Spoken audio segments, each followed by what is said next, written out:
ભરૂચ જિલ્લાના નબીપુર ગામે આવેલ સૂફી સંત હઝરત પીર ખુઝન દિશા બાવાનો વાર્ષિક ઉર્સની ઉજવણી નિમિત્તે ગઈકાલે રાત્રે સંદર શરીફની વિધિ કરાઈ હતી।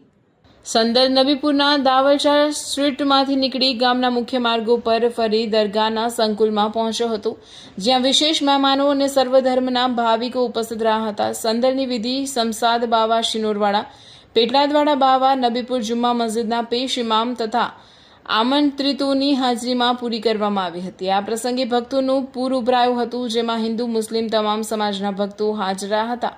સંદરની વિધિ સદાઈ પૂર્વક કરવામાં આવી હતી। સંદરની પૂર્ણાહુતિ દુઆઓથી કરવામાં આવી, જેમાં વિશ્વમાં અમન અને ભાઈચારો બની રહે અને ભારતભરમાં સર્વધર્મ પ્રત્યે એકબીજામાં ભાઈચારો અને એકતા કાયમ રહે તેની દુઆ કરવામાં આવી હતી। સંદરની વિધિ પૂરી થયા બાદ દરગાહના સંકુલમાં મહેફિલે શમાનો કાર્યક્રમ રાખવામાં આવ્યો હતો, જેમાં બહોળા પ્રમાણમાં ભક્તોએ હાજરી આપી હતી।